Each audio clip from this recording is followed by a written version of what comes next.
greetings from my backyard.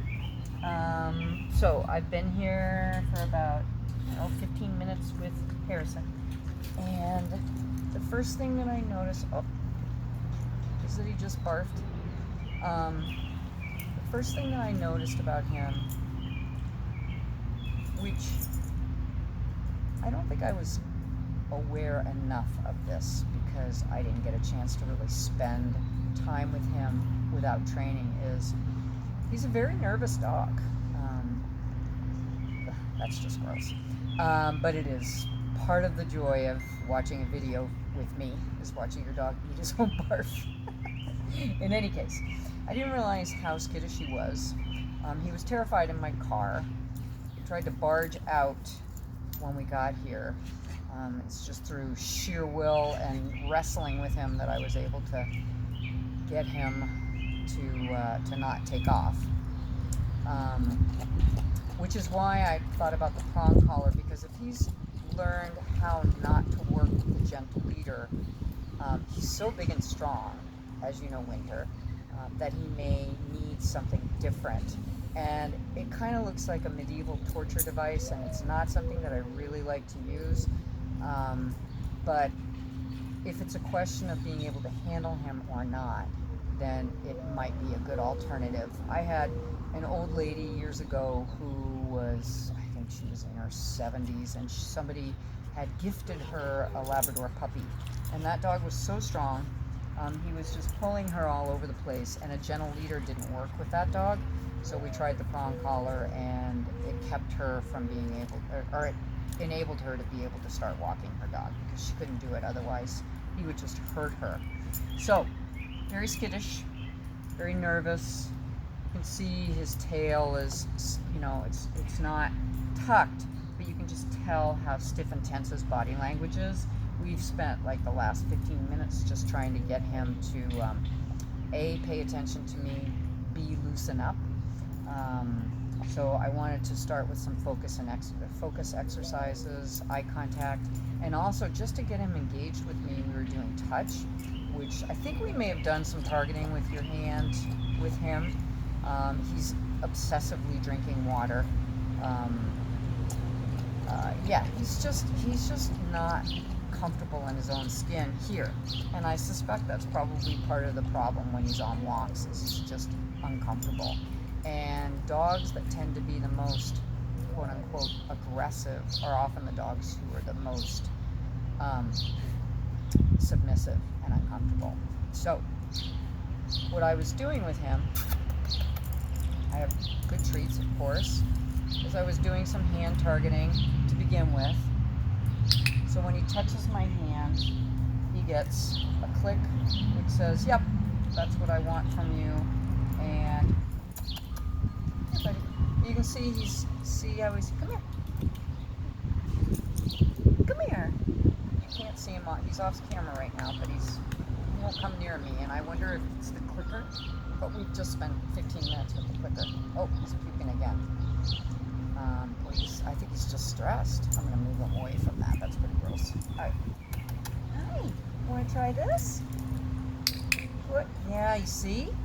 He just flinched from the clicker. Okay, so we're gonna lose the clicker, and we're gonna go to verbal marker.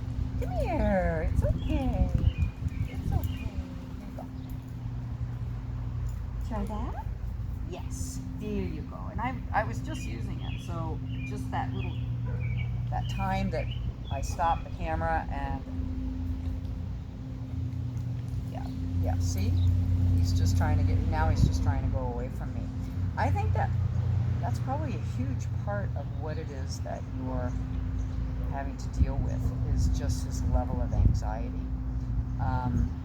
I might suggest, and I think may have talked about this before, but it might not be a bad idea to get him started on a low dose of anti-anxiety medication, because that level of anxiety is going to influence his behavior. I mean, it just is the way that it is. Come here, honey. So what I'm going to do to try and make him feel comfortable again is I'm just going to get down here, and we're just going to hang out together. We're just going to hang out. But you see, he's like all hunched over, and you know, he's got that low tail, quick tail wag, which is sort of an anxious little tail wag. Come on, lie down. Want to lie down with me? Yes, a good boy.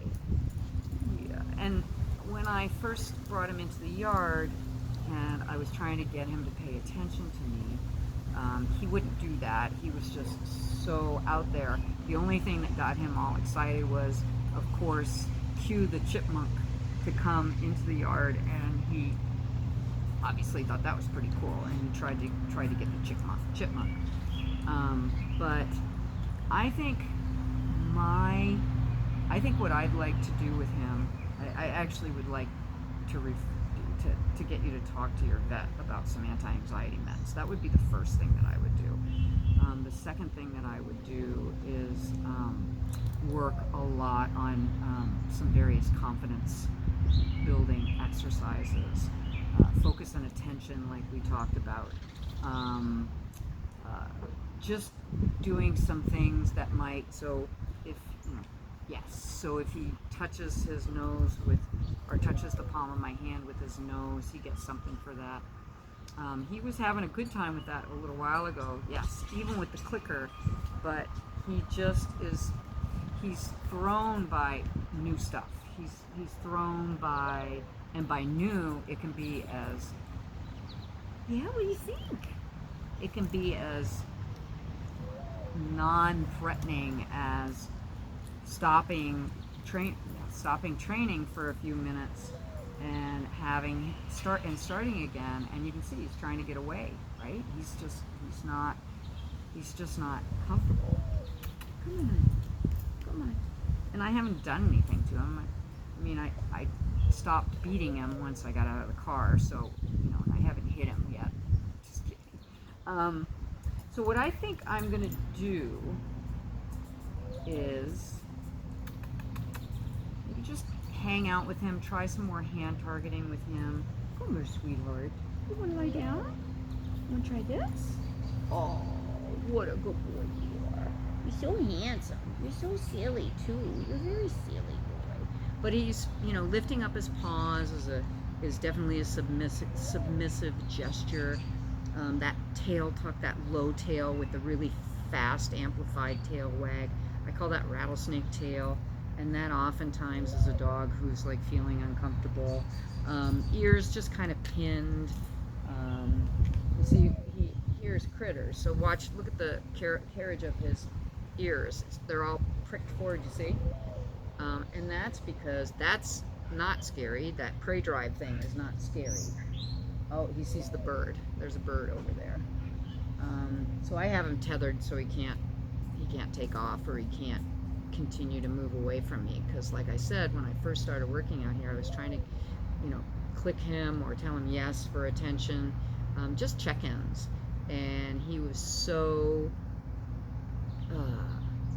just so distracted that I couldn't get his attention for anything. Okay, so teaching him, or getting him, that's a good boy, getting him more comfortable in the environment would be one of my goals. That may have to be helped with a little bit of medication, and you may find that once you start, it takes a while for that stuff to kick in.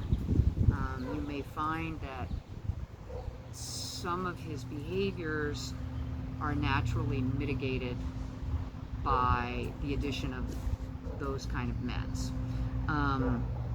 Good boy, you're such a handsome. He's so handsome.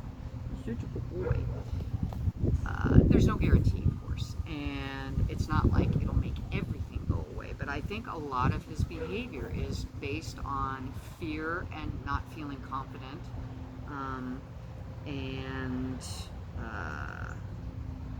even though aggression looks the opposite of not feeling confident, if you think about it, what does aggression do? It causes dogs to go away, right?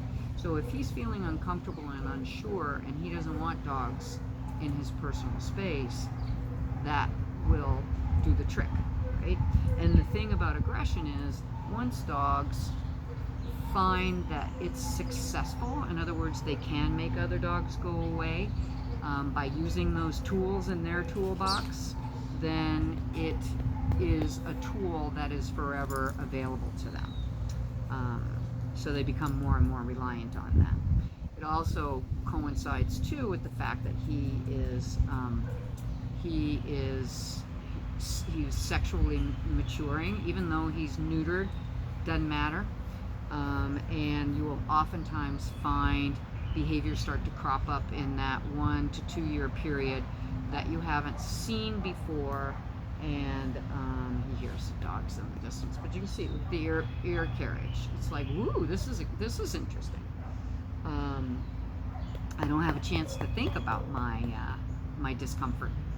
So confidence building skills, and then just some practical skills to help with the behavior, like eye contact, attention, nice leash skills, those kinds of things. I think that would be the route that I would like to go with him.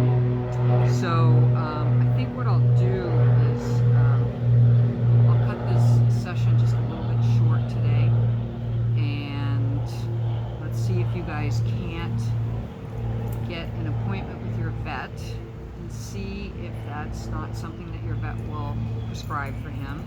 And again, I would start on the low end of the dosage spectrum, and see if it doesn't help with some of his behaviors. It's sort of like humans taking anti-anxiety medication. They oftentimes cannot get the results from talk therapy that you would like for them to get without some kind of medical intervention to kind of take the edge off, right? So that's what we're talking about here with him, is wanting to sort of take the edge off, so that a lot of the things that we want to teach him and work on him with are things that he can process, as opposed to just being overwhelmed by the environment, if that makes sense.